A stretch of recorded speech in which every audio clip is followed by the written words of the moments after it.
bersama PUPR, sigap membangun negeri. Halo sahabat PUPR, kita ketemu lagi di podcast Sigap Membangun Negeri persembahan Kementerian Pekerjaan Umum dan Perumahan Rakyat bersama saya, Yanuar. Sahabat PUPR, pasti tahu dong kalau setiap 1 Mei itu kita atau dunia memperingati Hari Buruh. Dan siapa juga yang bisa menyangkal kalau salah satu elemen penting dalam pembangunan negeri kita itu sudah tentu para pekerjanya. Lalu Kementerian PUPR sebagai garda terdepan pembangunan fisik negeri kita ini sudah seperti rumah bagi para pekerja tadi.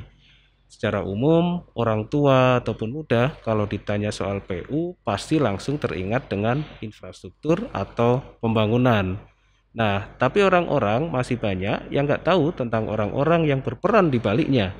Engineer-engineer dan tukang-tukang yang bekerja pagi, siang, malam untuk memastikan pembangunan di negara kita ini lancar dan mantap.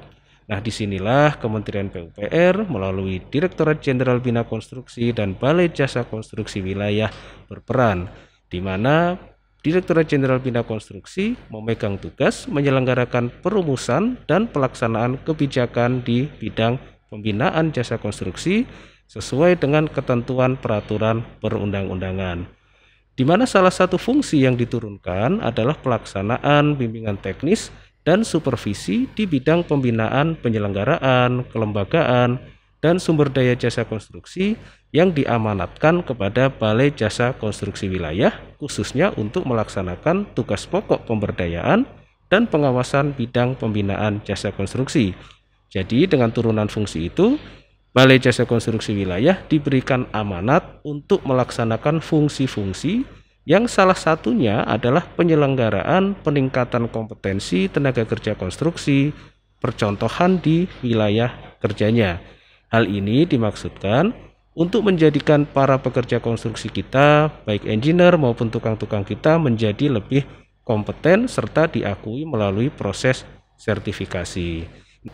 Untuk itu pada hari ini, kesempatan kali ini saya ditemani oleh Bapak Afriandi Pohan, STMT. Siap, Mas Yan. Beliau ini biasa dipanggil Bang Andi Pohan. Izin nanti saya panggil Bang Andi, Bang. Siap, Mas Yan. Nah, beliau ini adalah Kepala Balai Jasa Konstruksi Wilayah 3 Jakarta, Direktorat Jenderal Bina Konstruksi, Kementerian PUPR. Bang Andi, kalau kita bicara tentang Kementerian PUPR nih Bang Andi, kita pasti ingat atau yang ada di bayangan kita adalah infrastruktur dan pembangunan, Bang. Nah, tapi kalau dibaliknya itu kan ada peran dari para pekerja konstruksi, Bang. Baik mulai dari level-level tukang, kemudian level-level engineer, itu masing-masing kan pasti punya peran masing-masing ya, Bang ya. Terutama kalau dari sisi tenaga terampilnya seperti tukang, itu memang mereka terlibat langsung di lapangan. Tapi kemudian kalau seperti para engineer, itu mungkin mereka merencanakan bangunan-bangunannya atau seperti apa yang memang sesuai dengan standar dan acuan. Nah, Bang Andi, kalau kita tahu Direktorat Jenderal Bina Konstruksi itu salah satu tugasnya, tugas fungsinya itu adalah melakukan pembinaan ya Bang Andi ya. Nah, terutama salah satunya adalah di pembinaan pekerja konstruksi. Nah, Bang Andi, kalau kita kemudian bicara tentang peningkatan kompetensi tenaga kerja konstruksi, itu peran Direktorat Jenderal Bina Konstruksi atau Kementerian PUPR itu sudah sejauh apa ya Bang ya? Terutama kaitannya dengan tugas sehari-harinya Bang Andi selaku Kepala Balai Jasa Konstruksi Wilayah 3 Jakarta. Nah, pertanyaannya bagus sekali nih, Mas Yan. Saya panggilnya Mas Yan ya. Ya. Mas Yan dan sahabat PUPR, buat kita semua yang ingin bekerja di bidang konstruksi harus tentunya memiliki kompetensi di bidang konstruksi yang dimaksud. Nah, bentuk pengakuannya sendiri itu adalah berupa sertifikat kompetensi kerja. Hal ini sudah diatur dalam undang-undang kita, Undang-Undang Nomor 2 Tahun 2017, Pasal 70 ayat 1 dan ayat 2 yang isinya menyatakan bahwa setiap tenaga kerja konstruksi yang bekerja di bidang konstruksi wajib memiliki sertifikat kompetensi kerja. Oke. Dan bahwa setiap pengguna jasa dan atau penyedia jasa wajib juga Mas Yan mempekerjakan tenaga kerja konstruksi yang memiliki sertifikat kompetensi kerja. Nah, jadi memang sertifikat ini, bukti kompetensi ini menjadi suatu hal yang penting bagi kita semua yang ingin bekerja di bidang konstruksi. Oke. Lalu gini Bang, untuk program-program yang untuk mendukung dari meningkatkan ya kompetensi pekerja konstruksi, itu khususnya yang disediakan oleh Kementerian PUPR atau dalam hal ini mungkin Balai Jasa Konstruksi Wilayah nih Bang. Ini khususnya seperti apa Bang? Menurut data ini Mas Yan, tahun 2019 data BPS, sertifikat-sertifikat tadi dari 8,1 juta pekerja ternyata hanya sekitar 700.000 saja para pekerja yang bekerja di bidang konstruksi itu yang memiliki bukti sertifikat. Oke, jadi masih di bawah 10% ya Bang ya? Sekitar itu Mas Yan, sekitar 10% saja. Nah, untuk itu kita di Kementerian PUPR khususnya Ditjen Bina Konstruksi menyusun program-program untuk meningkatkan kompetensi para pekerja konstruksi tersebut. Nah, berbagai macam varian bentuk, tapi kalau kita mengklasternya biasanya hanya ke dalam 3 saja Mas Yan. Ada fasilitasi uji sertifikasi, ada pelaksanaan pelatihan, dan ada pelaksanaan bimbingan teknis. Jadi sebenarnya sudah cukup beragam ya Bang Andi ya, program-program peningkatan kompetensi tadi yang seperti yang diceritakan oleh Bang Andi tadi, ada pelatihan, bimbingan teknis, kemudian bahkan sampai ke sertifikasi tenaga kerjanya. Nah, yang bikin penasaran nih Bang, program-program pelatihannya itu atau peningkatan kompetensinya itu sudah mengikuti perkembangan dunia konstruksi belum Bang? Misalnya kaitannya dengan teknologi konstruksi gitu Bang. Nah, harus dong Mas Yan, kita harus mengikuti perkembangan teknologi. Nah, yang paling kekinian yang kita laksanakan khususnya di bidang konstruksi di Balai Jasa Konstruksi Wilayah 3 Jakarta. Kemarin kita sedang menyiapkan Mas Yan salah satu training center Mas Yan untuk dikhususkan bagi peningkatan kompetensi di bidang konstruksi layang.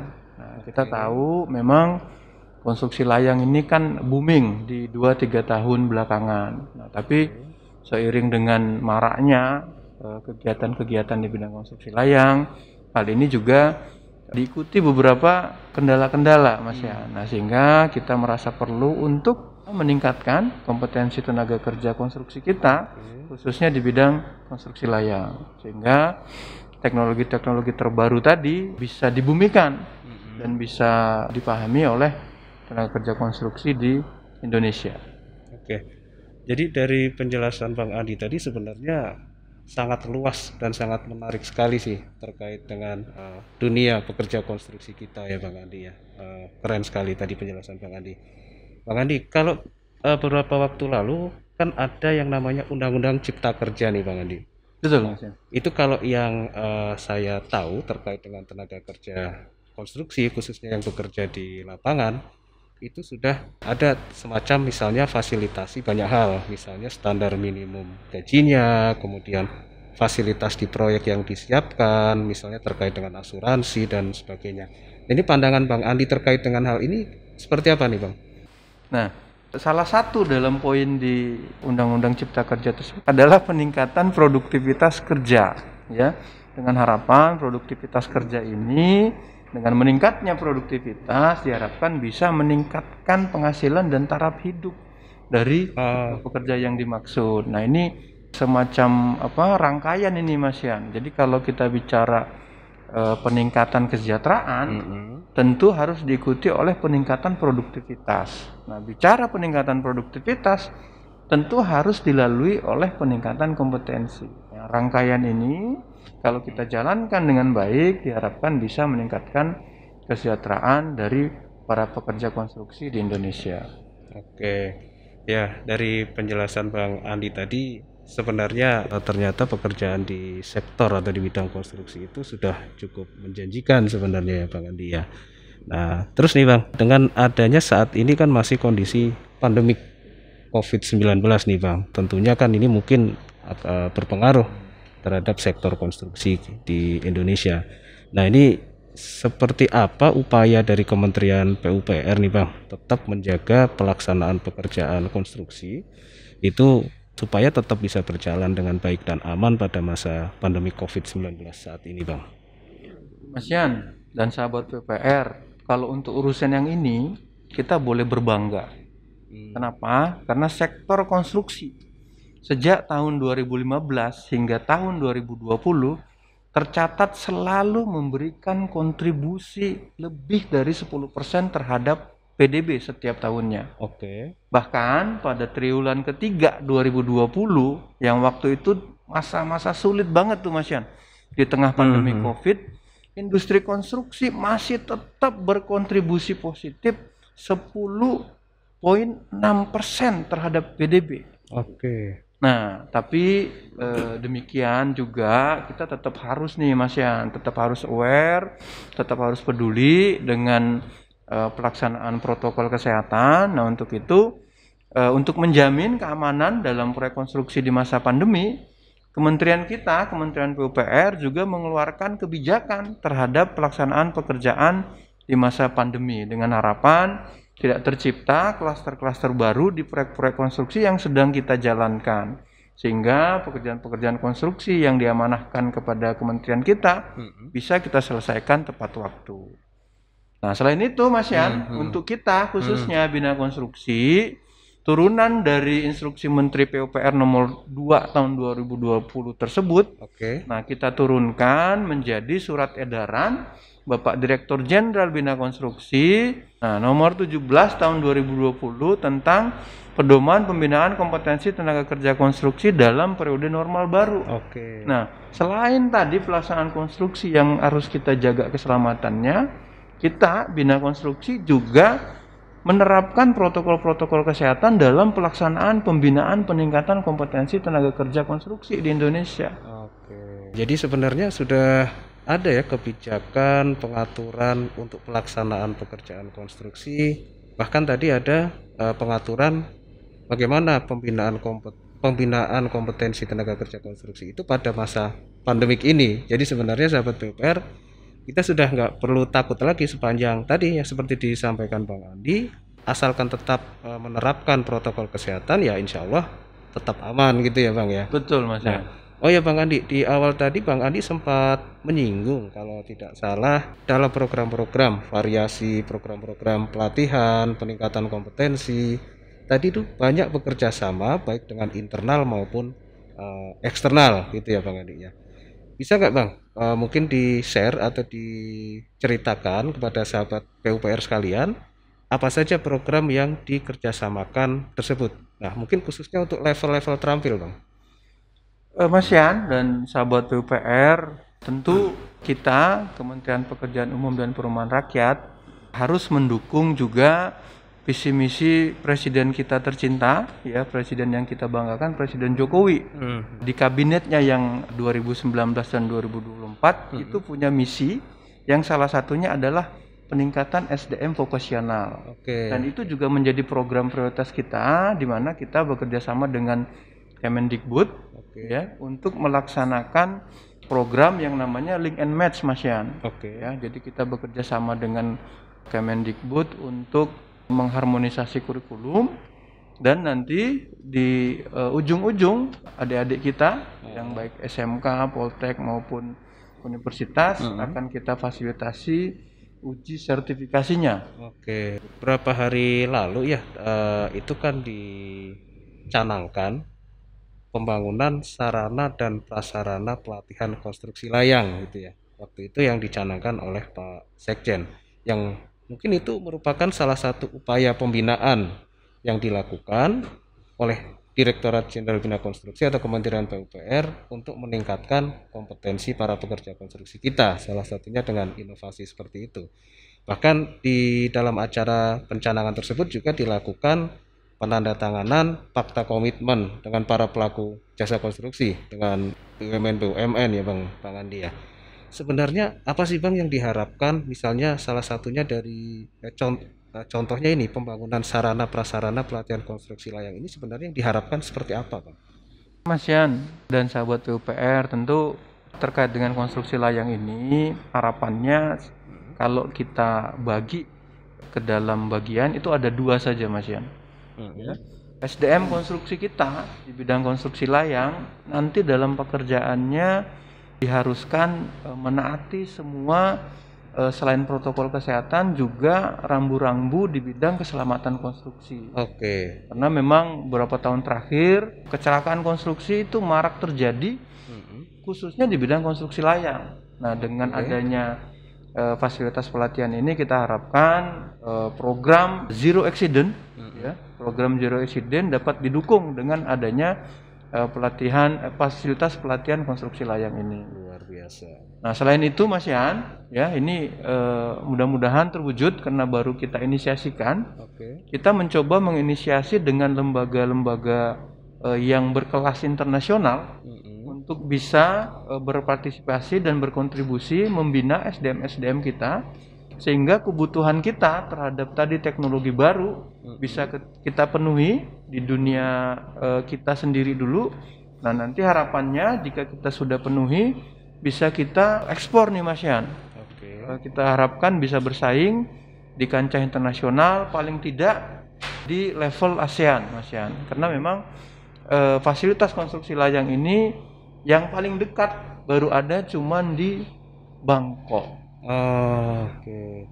Jadi itu kalau bisa kita istilahkan itu inovasi ya, Bang Andi ya sebenarnya ya. Salah satu inovasi khususnya untuk meningkatkan kompetensi para pekerja konstruksi pada konstruksi layang tadi, Bang Andi ya. Yang kalau sebelumnya mungkin di negara kita belum ada, ini sekarang sudah ada nih, Bang Andi ya. Baru mau Mas Yan, baru mau kita rintis Mas Yan. Mohon doanya nih Mas Yan dan sahabat PUPR. Ya, Bang Andi, kalau kita bicara inovasi-inovasi ya, kita bicara tentang peningkatan kompetensi tenaga kerja konstruksi atau para pekerja konstruksi kita, itu pastinya Kementerian PUPR sudah melakukan berbagai inovasi untuk mendukung supaya kompetensi para pekerja konstruksi kita itu bisa bagus sehingga untuk mendukung pembangunan infrastruktur. Nah, salah satunya itu ada yang namanya SIBIMA, Bang. Oh iya, Sistem Informasi Intensif Belajar Mandiri kalau nggak salah. Sistem Informasi Belajar Intensif Mandiri atau SIBIMA. Bahkan pada tahun 2019 yang lalu SIBIMA ini masuk dalam top 45 pelayanan publik dari Kementerian PAN-RB. Nah, inovasinya yaitu memungkinkan untuk mengikuti pelatihan atau pembelajaran jarak jauh sekaligus mendapatkan akses knowledge management. Jadi cukup dengan masuk ke laman sibima.pu.go.id, kemudian masyarakat di seluruh wilayah Indonesia ini bisa mengikuti pelatihan kapanpun dan siapapun bisa mengikuti dengan cukup mengakses ke SIBIMA tersebut. Nah, kemudian Bang Andi, kalau kita tahu bahwa SIBIMA itu targetnya kan ada 3 kelompok sebenarnya, ada 3 kriteria. Yang pertama untuk mahasiswa yang masih kuliah, kemudian untuk yang sudah atau baru lulus, dan yang sudah bekerja. Nah, di mana yang target untuk yang masih kuliah itu dia bisa mengikuti pelatihannya. Kemudian untuk yang baru lulus, dia ketika lulus kan butuh sertifikat kompetensi ya, Bang Andi ya. Nah, artinya dengan mengikuti SIBIMA itu dia sudah bisa mendapatkan akses untuk mengikuti uji kompetensi atau sertifikasi kompetensinya dia. Nah, kemudian untuk yang masyarakat yang memang dia sudah bekerja, itu bisa menjadi salah satu layanan knowledge management untuk menambah pengetahuan yang bersangkutan. Nah, ini pandangan Bang Andi terkait dengan SIBIMA ini seperti apa nih Bang Andi implementasinya? Apakah memang di Kementerian PUPR ini sudah diterapkan di seluruh wilayah negara kita atau seperti apa, Bang? Tentu Mas Yan, sahabat PUPR. Tadi kalau penjelasan Mas Yan ada 3, kalau saya boleh nambahin 1 lagi Mas Yan. SIBIMA ini sekarang sudah nambah menjadi SIBIMA Sigap. Siap gapai kerja. Ya.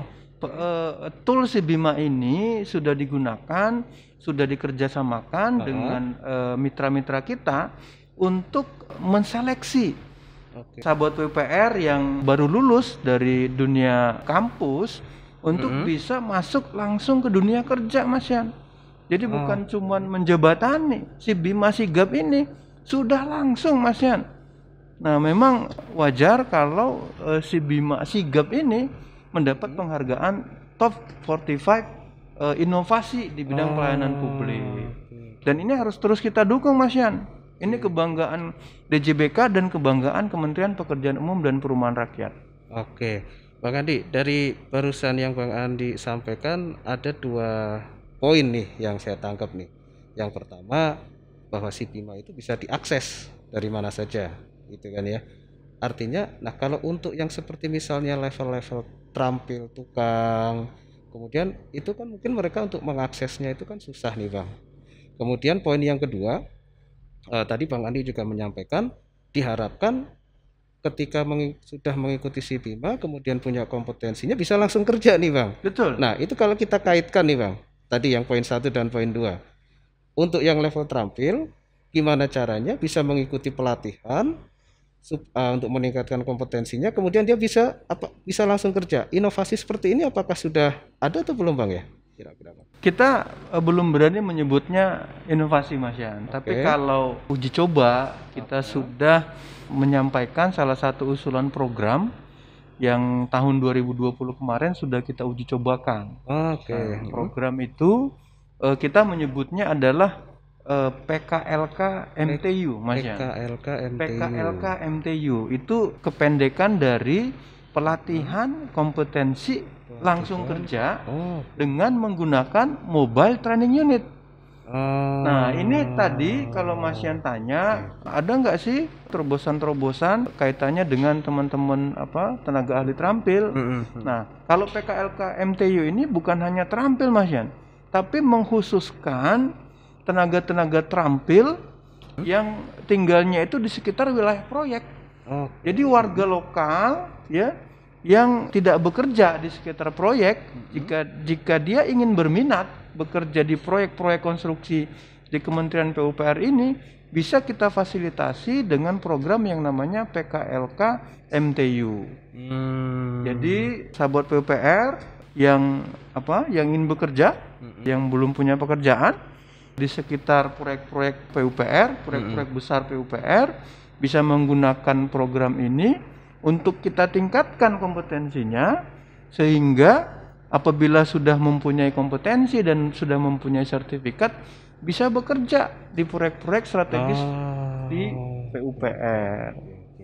Ini makin menarik sekali ternyata ya dunia pengembangan kompetensi tenaga kerja konstruksi dan terutama apa yang sudah dilakukan oleh Kementerian PUPR nih Bang Andi.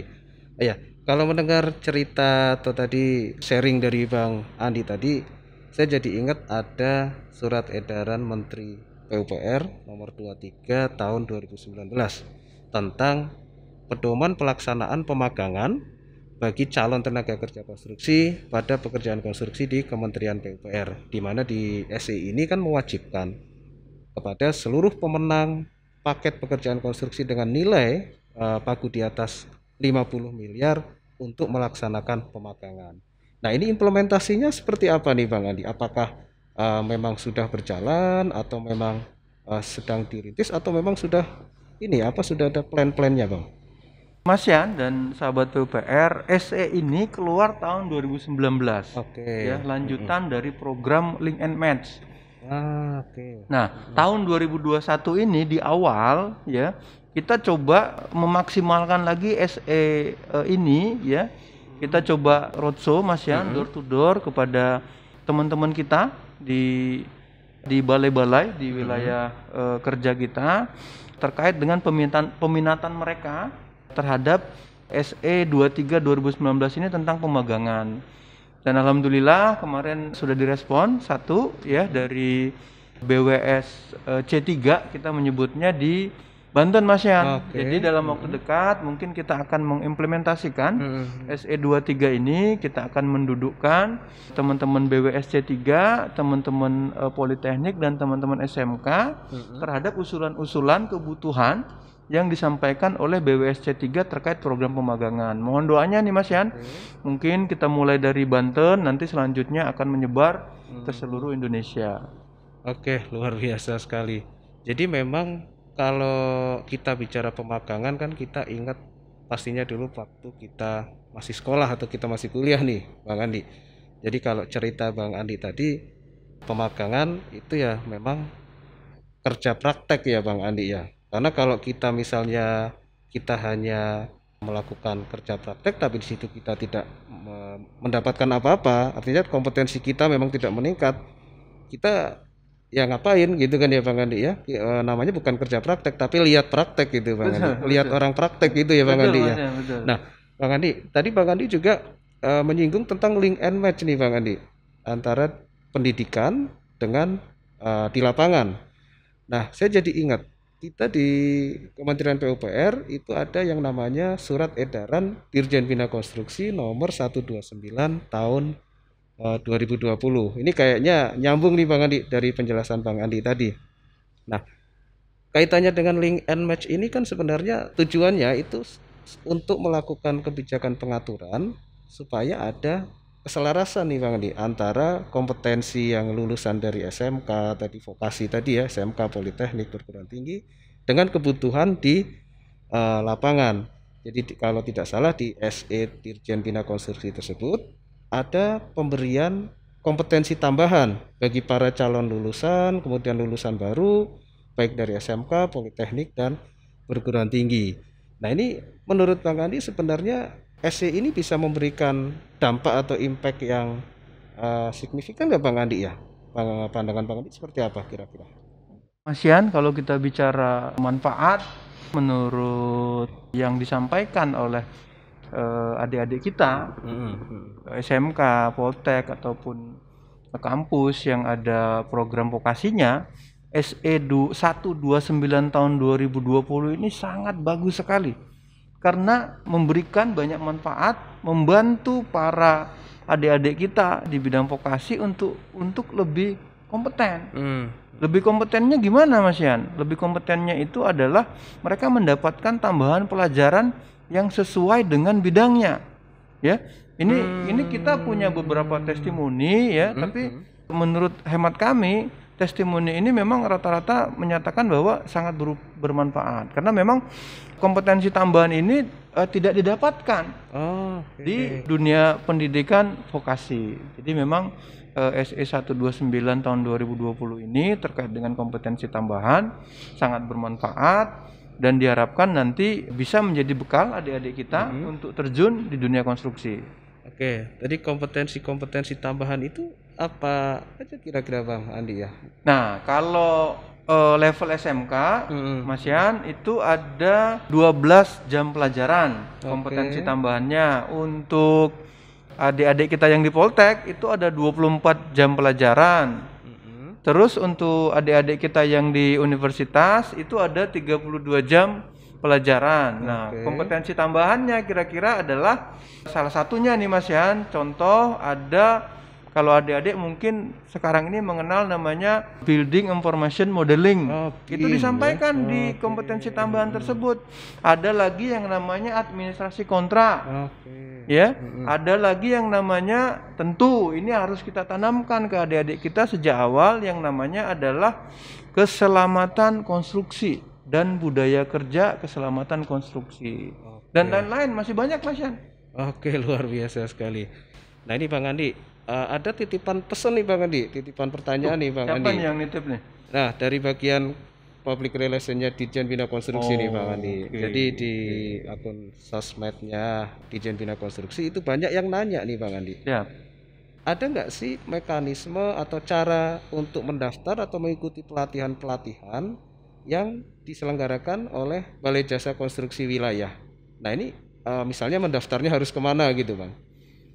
Ya, Mas Yan dan sahabat PUPR sekalian, jika memang berminat untuk mengikuti tadi program-program yang ada di Kementerian PU khususnya di Dirjen Bina Konstruksi, silahkan sahabat PUPR itu untuk follow Instagram kita di @Dirjen Bina Konstruksi. Di situ nanti sahabat PUPR akan mendapatkan seluruh informasi terkait pelatihan-pelatihan yang ada di BJKW di seluruh Indonesia. Oke. Beserta tentunya persyaratan-persyaratan yang dibutuhkan, Mas Yan. Oke. Tapi kalau misalnya sahabat PUPR ada yang lagi ke Jakarta atau lagi jalan-jalan nih ke sekitaran Mangga 2, boleh mampir, Mas Yan. Salah satu kantornya BJKW itu BJKW 3 Jakarta, itu beralamat di Jalan Dr. Suratmo nomor 1. RT 7 RW 7 Mangga 2 Selatan, Kecamatan Sawah Besar, Kota Jakarta Pusat. Nah, itu persis di belakangnya Mangga 2. Nah, ibu-ibu atau mbak-mbak gitu ya. Kalau lagi jalan-jalan boleh mampir nanti ke kantor kita, lihat-lihat workshop kita, Mas Yan. Jadi ikut pelatihan terus bisa sekalian belanja nih Bang Andi. Betul, Mas Paling Yan. kalau teman-teman yang dari luar Jakarta nih Bang Andi. Betul. Nah, Bang Andi mau tanya nih Bang. Kalau yang datang langsung ke kantornya Bang Andi nanti bisa ketemu siapa tuh Bang? Kalau mbak-mbak atau adik-adik yang cewek, saya sarankan ketemu yang namanya Pak Budi. Pak Budi masih muda, ganteng gitu ya. Ya, nah tapi kalau cowok-cowok udah agak tua, ketemunya itu Pak Helmi. Ya kan? Bang. Iya. Karena Pak Helmi itu galak, ya. Nah, itu bercanda. Tapi pintu kami selalu terbuka, Mas Yan. Siapapun yang datang akan kami layani, apalagi bertanya tentang bagaimana bisa meningkatkan kompetensi khususnya di bidang SDM konstruksi, Mas Yan. Oke, mantap sekali nih penjelasan dari Bang Andi. Artinya memang pintu dari Kementerian PUPR untuk meningkatkan kompetensi tenaga kerja konstruksi, khususnya yang melalui Balai Jasa Konstruksi Wilayah nih Bang ya, itu terbuka lebar bagi semua sahabat PUPR yang memang berminat untuk mengikuti pelatihan-pelatihan atau program-program peningkatan kompetensi yang diselenggarakan oleh Kementerian PUPR melalui BJKW atau Balai Jasa Konstruksi Wilayah, itu bisa langsung mendaftar ke situ. Kemudian Bang Andi, ini kan kita di bulan Mei ini tanggal 1 Mei ada yang namanya, kita pasti sudah mengenal ya, 1 Mei itu Hari Buruh Bang Andi. Kalau kita bicara buruh, kita bicara pekerja konstruksi, itu kaitannya dengan produktivitas nih Bang Andi. Yang namanya produktivitas pasti ada acuannya nih Bang Andi ya, standar, kemudian kompetensi. Kalau ketika produktivitas dari para pekerja konstruksi itu meningkat atau memang baik, diharapkan kan nanti impact-nya, pengaruhnya adalah ke penghasilan atau ke pendapatan. Nah, ini pandangan Bang Andi seperti apa nih Bang Andi terkait dengan produktivitas dari para pekerja konstruksi kita Bang Andi? Saya sepakat sekali, Mas Yan. Betul sekali ya, sahabat PUPR. Kalau kita bicara peningkatan kesejahteraan, itu harus diawali oleh peningkatan produktivitas. Nah, peningkatan produktivitas ini muaranya, Mas Yan, itu adalah peningkatan kompetensi. Nah, jadi sahabat PUPR, khususnya tenaga kerja konstruksi yang sebentar lagi akan memperingati Hari Buruh, jangan segan-segan untuk ikut dan memanfaatkan program-program terkait dengan peningkatan kompetensi yang difasilitasi oleh Kementerian Pekerjaan Umum dan Perumahan Rakyat. Nah, satu lagi nih Mas Yan, kalau boleh menyampaikan harapan. Kita semua berharap ya tenaga kerja konstruksi di Indonesia ini bisa menjadi tuan rumah di negeri sendiri, Mas Yan.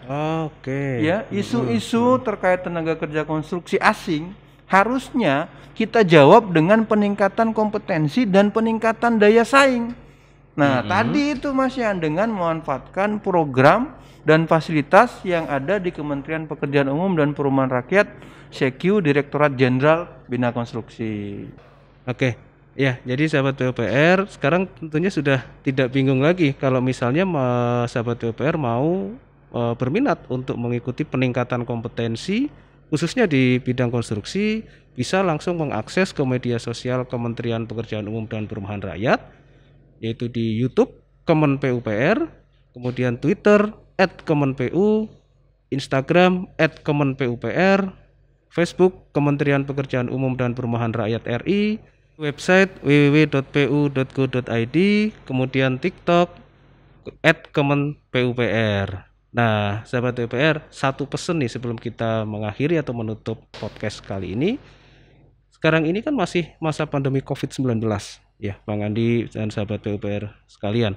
Tentunya dalam segala aktivitas dan melaksanakan kegiatan-kegiatan kita tetap terapkan protokol kesehatan sesuai anjuran pemerintah. Tetap semangat, tetap sehat Bang Andi dan sahabat PUPR sekalian. Terima kasih, sampai ketemu lagi di podcast berikutnya. Wassalamualaikum warahmatullahi wabarakatuh.